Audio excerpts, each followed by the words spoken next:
Hey guys, welcome back to my channel once again. Previous lecture में हम लोगों ने बात किया था कि ट्रस्ट का क्रिएशन कैसे होता है और हमने उसमें जो जितने भी इंपॉर्टेंट सेक्शंस थे उससे रिलेटेड जो चैप्टर सेकंड में कवर होता है इंडियन ट्रस्ट एक्ट 1882 में कि जो सेक्शन 3 to 10 है वो कवर करता है कि किसी भी ट्रस्ट का क्रिएशन कैसे होता है। तो वो प्रीवियस लेक्चर में हम लोग बात कर चुके हैं। उसके जितना भी इंपॉर्टेंट टॉपिक था एग्जाम के रिगार्डिंग मैंने सब कुछ कवर किया है। तो आप मेरे प्रीवियस लेक्चर में जाकर उस चीज को देख सकते हैं और अगर कोई भी डाउट हो तो आप कमेंट सेक्शन में मुझे बता सकते हैं। तो मैं उसको फिर से समझाने की कोशिश करूंगी या आपके जो भी डाउट्स होंगे उसको क्लियर करने की कोशिश करूंगी। आज का लेक्चर हम लोग स्टार्ट करते हैं। तो आज हम लोग बात करने वाले हैं कि ड्यूटीज या लाइबिलिटीज जो है ट्रस्टी की वो क्या है, जो कि इंडियन ट्रस्ट एक्ट 1882 के चैप्टर 3 में कवर होती हैं, जो कि सेक्शन 11 to 30 इसके बारे में बात करते हैं। तो हम लोग आगे की बात करते हैं, स्टार्ट करते हैं हमारे लेक्चर को। बने रहिए लास्ट तक और मुझे अपना फीडबैक जरूर दीजिए कि भाई आपको मेरे लेक्चर कैसे लगते हैं, चीजें समझ में आती है कि नहीं आती है, तो आप मुझे बता सकते हैं। चलिए स्टार्ट करते हैं। सबसे पहले duties and liabilities of a trustee. तो जो इंडियन ट्रस्ट एक्ट है 1882 वो प्रोवाइड करते हैं सर्टेन ड्यूटीज लाइबिलिटीज जो है ट्रस्टी की। We shall see each of one of them in brief detail. मतलब हम क्या है बाद में मतलब आगे जो अपना लेक्चर है उसमें ए 1 by 1 सेक्शन को कवर करेंगे और डिटेल में जानेंगे कि जो हमारा ट्रस्टी है उसके क्या ड्यूटीज हैं, क्या लाइबिलिटीज है। ड्यूटीज मतलब जानते ही हम लोग, लाइबिलिटीज एक तरह के क्या ऑब्लिगेशंस हैं, उन सब चीजों के बारे में हम लोग आज जानने वाले हैं। तो चलिए आगे बढ़ते हैं। सबसे पहले सेक्शन 11 की बात करते हैं, एग्जीक्यूशन ऑफ अ ट्रस्ट। भाई जो ट्रस्टी है ना is required to actually carry out the purpose of trust as laid down in the trust deed. हम लोगों ने बात किया था पीछे कि जो ट्रस्ट को बनाने में क्या होता है, कुछ इसेंशियल्स होते हैं। हम ट्रस्ट को अगर क्रिएट कर रहे हैं तो कुछ इसेंशियल्स है, जैसे ट्रस्टर होना चाहिए, ट्रस्टी होना चाहिए, प्रॉपर्टी होना चाहिए, ट्रस्ट डीड होना चाहिए और बेनिफिशियरी होना चाहिए।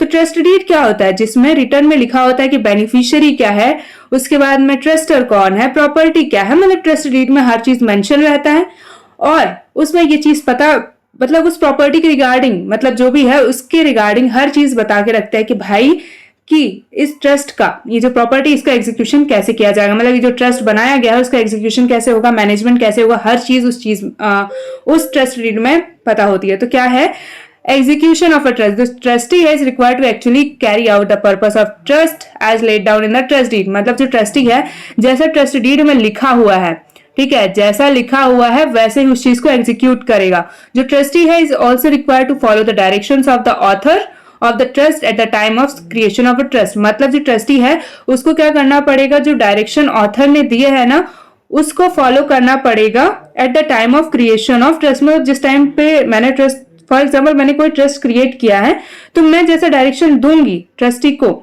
उसको उस डायरेक्शन को फॉलो करना पड़ेगा। However the trustee is not required to follow such directions if they are impractical और इलीगल। मतलब अगर मैंने कोई इलीगल काम के लिए कोई ट्रस्ट का क्रिएशन किया है फॉर एग्जांपल, तो क्या होगा उस चीज को फॉलो करना ट्रस्टी को रिक्वायर्ड नहीं रहेगा। मतलब कंपलसरी नहीं है कि उस चीज को वो फॉलो करे। तो ये चीज समझ में आ गई होगी। चले आगे बढ़ते हैं।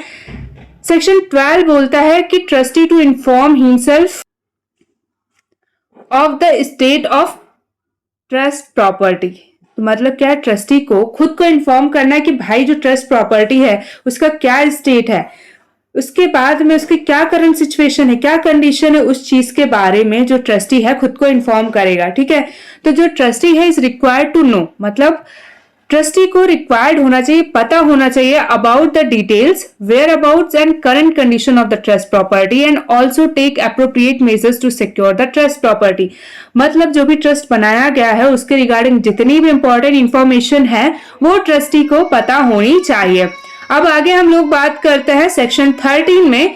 सेक्शन 13 हमारा बात करता है trustee to protect the title of the trust. क्या है, ट्रस्टी जो है वो प्रोटेक्ट करेगा title of the trust. property.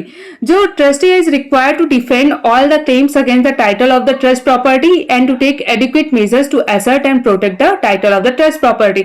मतलब क्या है कि जो ट्रस्टी है वो जितने भी इंपॉर्टेंट या एडिक्वेट मेजर्स ले सकता है, जो भी टाइटल है ट्रस्ट प्रॉपर्टी को बचाने के लिए, प्रोटेक्ट करने के लिए, उसको वो हर एक कदम उठा सकता है, हर एक मेजर क्या कर सकता है, ले सकता है उस चीज को प्रोटेक्ट करने के लिए। मतलब जो भी ट्रस्ट प्रॉपर्टी है उसके टाइटल को बचाने के लिए वो कोई भी एडिक्वेट मेजर का यूज कर सकता है।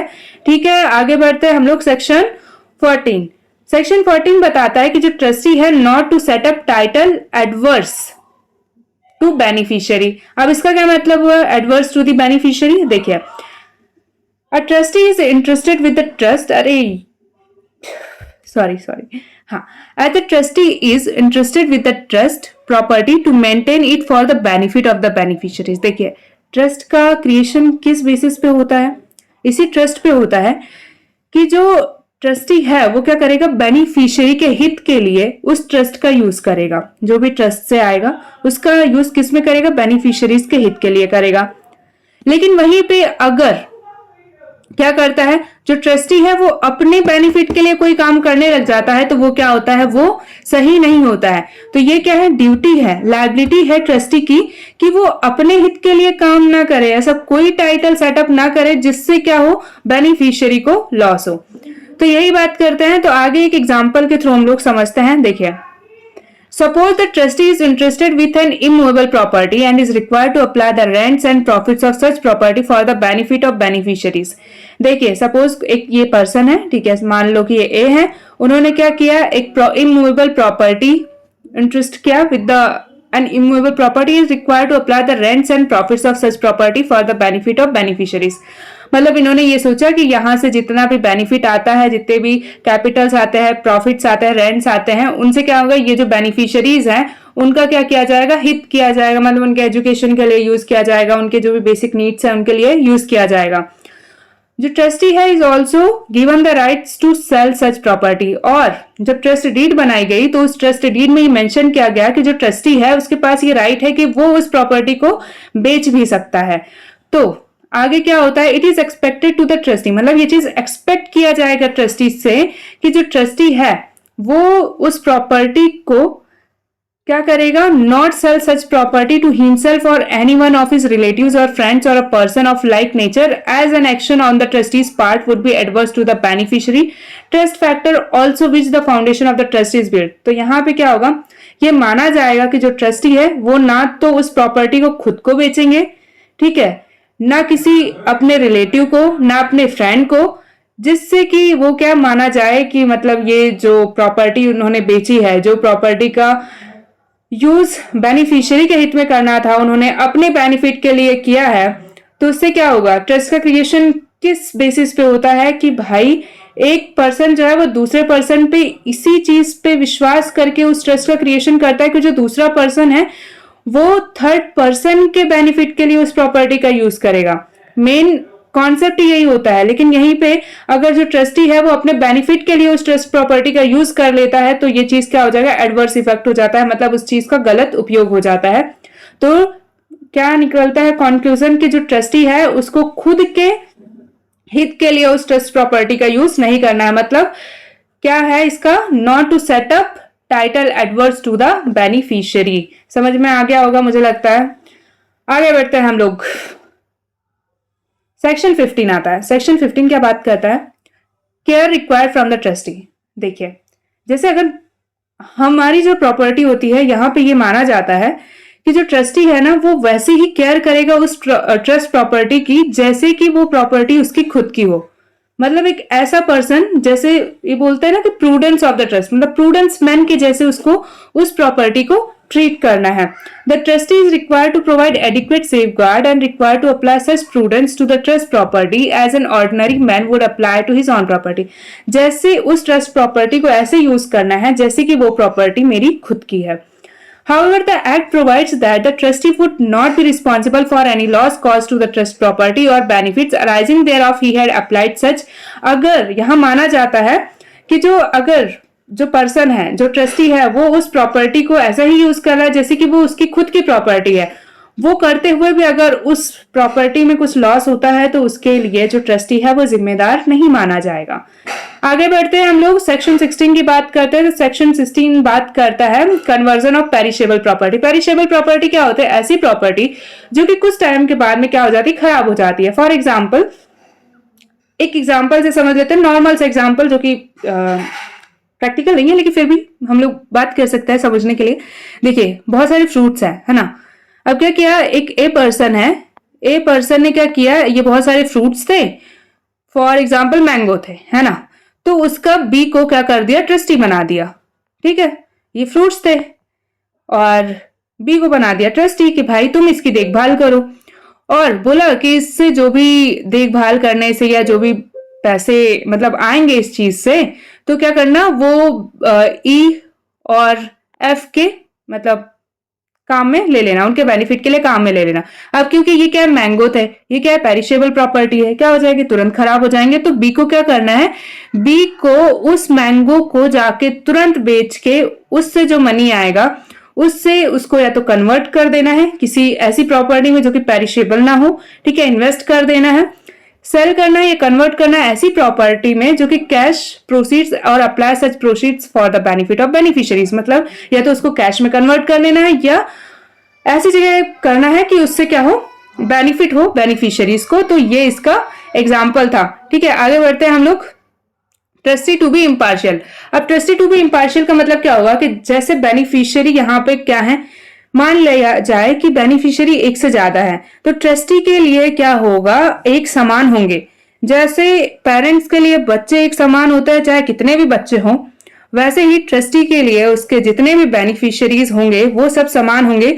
इम्पार्शियलिटी बिल्कुल भी नहीं होनी चाहिए। ये क्या है, ड्यूटी है। किसकी ड्यूटी है, ट्रस्टी की ड्यूटी है।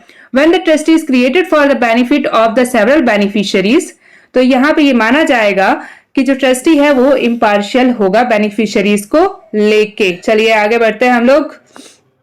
सेक्शन 18 बात करता है trustee to be prevent waste. तो यहाँ पे क्या है, ट्रस्टी को वेस्ट को प्रिवेंट करना है। Where the trustee is created for the benefit of several persons in succession and one of them is in position of trust property if he commits or threats to commit any act which is destructive or permanently injurious thereto, trustee is bound to take measures to prevent such act. मतलब ऐसा माना जाता है, देखिए इसमें इस section के अंदर ये बोला गया है कि अगर मान लो कि 4 बेनिफिशियरी है, ठीक है, 4 बेनिफिशियरी में से एक उठ के आता है और ऐसा मतलब थ्रेटन करता है, डराता है कि भाई, या कमिट करता है उस ट्रस्ट प्रॉपर्टी को खराब करने का या ऐसी चीज करने का, ऐसे कोई कदम उठाने से जो कि डिस्ट्रक्टिव है या इंजीरियस है उस ट्रस्ट प्रॉपर्टी के लिए, तो क्या कर सकते हैं, जो ट्रस्टी है वो क्या कर सकता है, प्रॉपर मेजर्स ले सकता है उस एक्ट को प्रिवेंट करने के लिए। तो आगे बढ़ते हैं हम लोग। Section 19 accounts and information. तो ट्रस्टी क्या करेंगे, प्रॉपर अकाउंट्स और इंफॉर्मेशन और ऑडिट्स को प्रॉपर मेंटेन करके रखेंगे और बेनिफिशियरीज को टाइम टू टाइम वो जब भी मांगेंगे उनको वो प्रोवाइड करवाते रहेंगे। यही है सेक्शन 19। चलिए आगे बढ़ते हैं हम लोग। सेक्शन 19 हो गया है, अब सेक्शन 20 की बात करते हैं। Investment of trust property. देखिए, जो ट्रस्टी है ना, ट्रस्टी को क्या करना रहेगा, टाइम टू टाइम, जैसे the act is specifically provides that when the trust property consist of money and such money is required to be immediately applied for the benefit of the beneficiary, जो trustee is required to invest such money in such instruments as provided for the Act. The Act provides for instruments such as promissory notes and other securities of central government in stock of the debentures of the railway government companies in units। मतलब ऐसे यहाँ पे अगर in short देखा जाए तो जो trustee की ड्यूटी है कि वहां से जो भी कैपिटल आए उस चीज को वो इन्वेस्ट करे और क्या करे, बेनिफिशियरीज के हित में उस चीज का यूज किया जाए। आगे अगर यहीं पे हम लोग कंप्लीट कर चुके हैं कि भाई राइट मतलब ड्यूटीज एंड लायबिलिटीज क्या थी हमारे ट्रस्टी की। अब हम लोग कंक्लूड करते हैं आज के हमारे लेक्चर को यहीं पे कि क्या बोला गया लास्ट पे। देखिए, it is said that the relation of trust is like a glass. ठीक है, once broken it is never the same as before. मतलब एक जो ट्रस्ट जो रिलेशन है ट्रस्ट का वो क्या एक तरह का ग्लास है। एक बार टूटता है तो वो दोबारा नहीं बन पाता है। By the prima facie observation, अगर हम स्टार्टिंग से देखें, ऑब्जर्वेशन देखा जाए इंडियन ट्रस्ट एक्ट का, it can be seen that apart from the legal aspect the duties and powers provided the act intend to preserve the delicate relation of trust, so the trust may be kept and the intention which the trust is found to be fulfilled. देखिए क्या होता है, conclude अगर किया जाए तो जो trustee हैं वो क्या करेंगे, ट्रस्टी की एक ड्यूटी है कि वो क्या करे, जो ट्रस्ट प्रॉपर्टी है उसको ऐसे ट्रीट करे कि वो उनकी खुद की प्रॉपर्टी है। ठीक है, अगर देखा जाए तो जो रिलेशन है ट्रस्ट का वो क्या एक तरह का ग्लास है जो कि एक बार टूटता है तो दोबारा बनना वैसा होना मुश्किल हो जाता है। ठीक है, तो जो ट्रस्ट है, ट्रस्ट प्रॉपर्टी जो है, ट्रस्ट बोला जाए तो क्या, so that the trust may be kept and the intention which the trust is found may be fulfilled. देखिए